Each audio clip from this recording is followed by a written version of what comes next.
आर्याव्रत भक्ति सागर YouTube channel में आप सभी का स्वागत है। आज है श्रावण माह के शुक्ल पक्ष की एकादशी, जिसको हम पुत्रदा एकादशी के नाम से जानते हैं। तो आइए पुत्रदा एकादशी की पावन और पवित्र कथा को हम लोग सुनते हैं। युधिष्ठिर श्री कृष्ण से कहने लगे, अब आप मुझे श्रावण शुक्ल एकादशी का क्या नाम है, व्रत करने की विधि तथा इसका महत्म्य कृपा करके कहिए।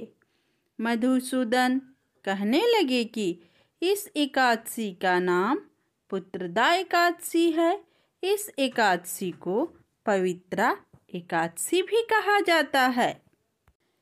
पुत्रदा एकादशी व्रत करने वाले व्यक्ति को पूजा के बाद श्रावण पुत्रदा एकादशी व्रत की कथा जरूर सुननी चाहिए।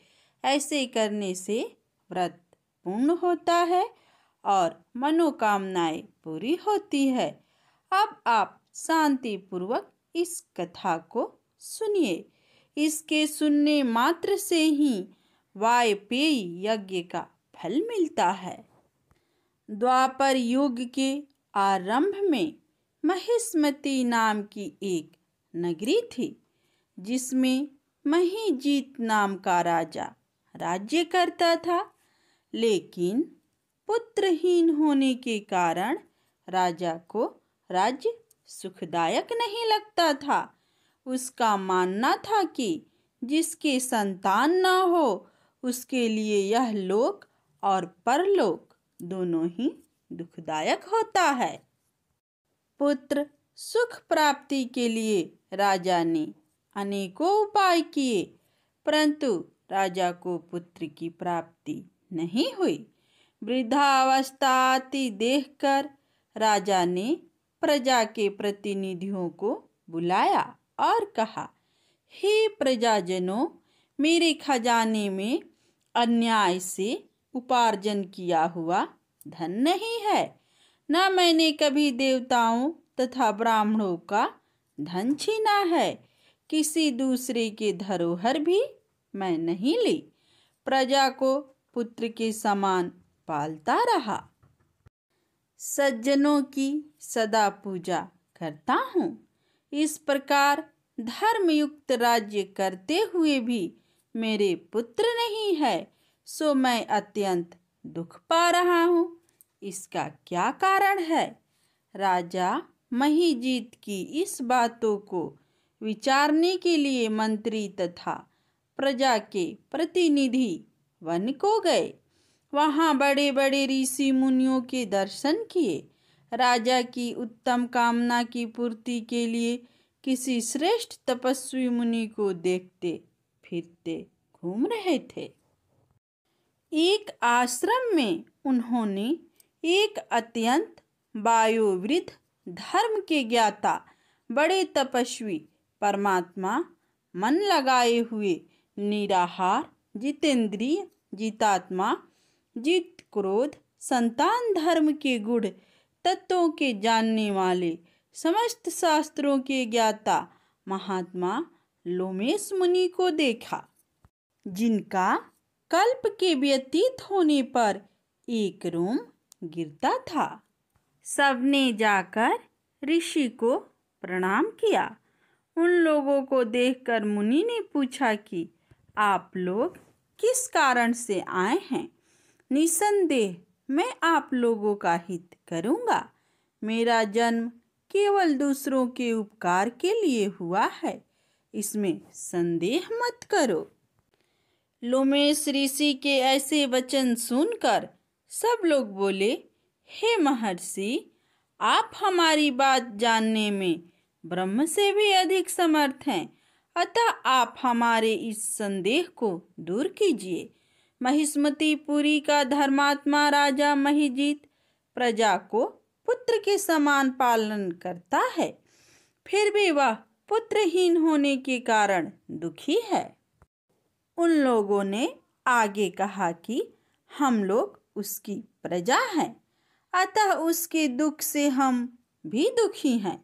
आपके दर्शन से हमें पूर्ण विश्वास है कि हमारा यह संकट अवश्य दूर हो जाएगा, क्योंकि महान पुरुषों के दर्शन मात्र से अनेक कष्ट दूर हो जाते हैं।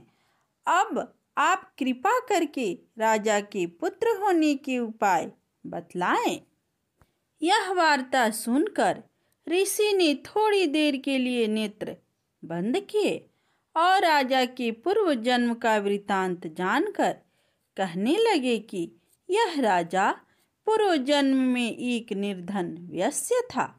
निर्धन होने के कारण इसने कई बुरे कर्म किए। यह एक गांव से दूसरे गांव व्यापार करने जाया करता था। एक समय ज्येष्ठ मास के शुक्ल पक्ष की द्वादशी के दिन मध्याह्न के समय वह जबकि 2 दिनों से भूखा प्यासा था, एक जलाशय पर जल पीने गया। उसी स्थान पर एक गाय भी प्यासी हुई आई और जल को पीने लगी। राजा ने उस प्यासी गाय को जल पीते हुए हटा दिया और स्वयं जल पीने लगा। इसीलिए राजा को यह दुख सहना पड़ा। एकादशी के दिन भूखा रहने से वह राजा हुआ और प्यासी गौ को जल पीते हुए हटाने के कारण पुत्र वियोग का दुख सहना पड़ रहा है। ऐसा सुनकर सब लोग कहने लगे कि हे ऋषि, शास्त्रों में पापों का प्रायश्चित भी लिखा है, अतः जिस प्रकार राजा का यह पाप नष्ट हो जाए, आप ऐसे उपाय बताइए।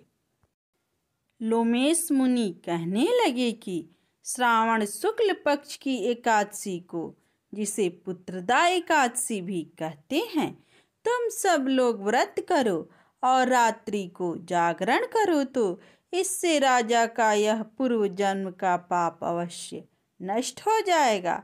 साथ ही राजा को पुत्र की प्राप्ति अवश्य होगी। लोमेश ऋषि के ऐसे वचनों को सुनकर मंत्रियों सहित सारी प्रजा नगर को वापस लौट आई और जब श्रावण शुक्ल एकादशी आई तो ऋषि के आज्ञानुसार सबने पुत्रदा एकादशी का व्रत और जागरण किया। इसके पश्चात द्वादशी के दिन इसके पुण्य का फल राजा को दे दिया गया। उस पुण्य के प्रभाव से रानी ने गर्भ धारण किया और 9वें महीने समाप्त होने पर उसने एक बड़े तेजस्वी पुत्र को जन्म दिया। तो इसलिए हे राजन, इस श्रावण शुक्ल एकादशी का नाम पुत्रदा एकादशी पड़ा। अतः संतान सुख की इच्छा हासिल करने वाले इस व्रत को अवश्य करें। इसके महात्म्य को सुनने से मनुष्य सब पापों से मुक्त हो जाता है और इस लोक में संतान सुख को भोग कर परलोक में स्वर्ग को प्राप्त होता है। तो सब कोई प्रेम से बोलिए